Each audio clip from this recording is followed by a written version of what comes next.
welcome back to the Body for Minds podcast. Today we're talking about something that is everywhere right now, nervous system regulation. It's all the hype. And honestly, rightly so, especially for ambitious moms. For many of us, the nervous system didn't even enter our world through leadership books or performance coaching. It came through our kids. Suddenly we're reading about co-regulation and how when a child is upset, they don't need more logic. They don't need it's not that bad. They definitely don't need stop crying. They need to borrow your nervous system. And if you're anything like me, you read that and thought, okay, borrow my nervous system, sure. But how? Do I plug them in somewhere? And then the realization hits, oh, I need to be regulated first. Right, so you try the breathing. You inhale, you exhale, you attempt calm. And sometimes it works, and sometimes it absolutely doesn't. Because here's the part no one really talks about. If your baseline is already a nervous system in chronic overdrive, one deep breath or two is not going to override decades of conditioning. And this is why I want to say something that might sound controversial. Nervous system regulation is not the starting point. Your body is. Because before you can regulate, you need to notice. And before you can notice in a hard moment, you need to have practiced noticing in neutral ones.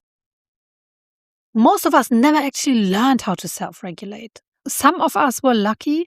Some had caregivers who instinctively soothed, held, co-regulated.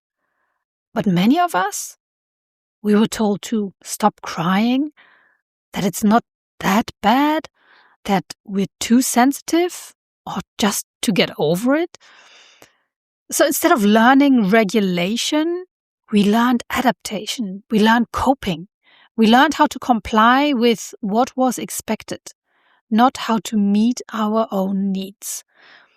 Fast forward to you becoming a mother, your child is melting down, and suddenly your own old patterns are activated. You know they can't process logic right now. You know this. And yet, you're explaining. You're talking. You're over-explaining, because that's the pattern you inherited. Meanwhile, you feel their emotions flooding your system, plus whatever that moment activates from your own childhood. It's the perfect cocktail. And in that moment, someone says, or you remember someone saying, just breathe. That's not going to work, right? But here's the thing. By the time you're in that moment, the train has already left the station. And that's exactly why it's not going to work. Your nervous system is in autopilot. It's running patterns that are years, sometimes decades old. And on top of that, modern motherhood keeps your baseline elevated. The mental load, the rushing, the invisible project management, the pressure to be the loving mother, the competent professional, the supportive partner. Of course your system is activated. So no, regulation doesn't start in the meltdown. It starts much earlier. It starts with body awareness. Body awareness means relearning your own signals. Basic ones first, to be quite honest. Are you hungry? Are you tired? Are you cold? Coming out of the winter season in the Northern Hemisphere. Did you drink enough today? These are not trivial details. Your nervous system is part of your body's homeostasis system. Its job is to keep you safe and overall stable. Our bodies did not evolve for Slack notifications and performance reviews or for sitting around all day. They evolved for things like climbing trees because there's a saber-toothed tiger, or just running away from the saber-toothed tiger, or attacking if you can, or I don't know. But you get the gist. Your body does not actually differentiate that well between a predator and your boss waiting for a project update, or your toddler demanding a snack, but not that snack, the other snack, immediately. And let's be honest, as moms, we are often under-resourced. Sleep? Well, the evening is the only time I have to myself, right? Food? I'll just grab something later on the go. But later often never comes. So the very first layer of regulation is not breathing. Well, breathing, you have to breathe, obviously, but it's not breath work. It's resourcing. Sleep, food, warmth, even movement, and pauses, breaks. Then comes something even more foundational. Check-ins, not in crisis, in neutral.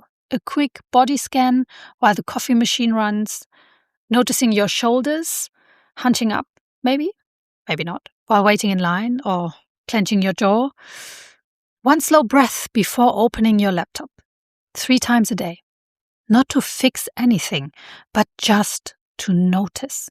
Where am I tense? Am I rushing internally even though there's no reason to rush? Am I already in tomorrow in my mind? Or the next week? This is where regulation truly begins, because now you catch yourself earlier. You notice the first signs of escalation before you're 5 minutes into a sibling argument or reacting sharply in a meeting. Regulation is not willpower. And I think that's what we often heard as kids or learned as kids. It's capacity. And capacity builds through awareness. And if awareness feels hard, movement is often the doorway. Because when your heart rate rises, when your muscles engage, your sensations become louder. It's easier to notice how your feet hit the ground, how your breath shifts, where you hold tension, or where you tense the muscles on purpose to lift that weight. Movement reconnects you to your body in a way that thinking never will. And from there, regulation becomes possible. Not because you forced calm, but because you recognized dysregulation early enough to respond. Let me summarize this simply. Nervous system regulation is essential for parenting, for leadership, for relationships. But it's not about controlling yourself. It's not about suppressing reactions. It's not about staying calm at all costs. It's about increasing your capacity to return to equilibrium. And you build that capacity by meeting basic physiological needs, practicing body awareness in neutral moments, allowing emotions instead of overriding them, using tools like breath, orienting, and movement when needed. But tools only work if you notice early enough to use them. Don't forget that. And noticing requires connecting to yourself, connecting to your body. And in the next episode, I want to take this one step further, because when you consistently reconnect with your body and increase regulation capacity, something shifts. Not just in parenting or in leadership, not just in energy, but in how you see yourself, in how much you trust yourself, in how you show up professionally. So next time we'll talk about, and that's just a working title, from body awareness to nervous system regulation to self-trust. Because regulation isn't the end goal. Leadership of your own life is. And that starts by coming back to your body. If this episode resonated, share it with another ambitious mama who's trying to breathe her way through chaos without first knowing what her baseline even is. And as always, more you, less noise. Until next time.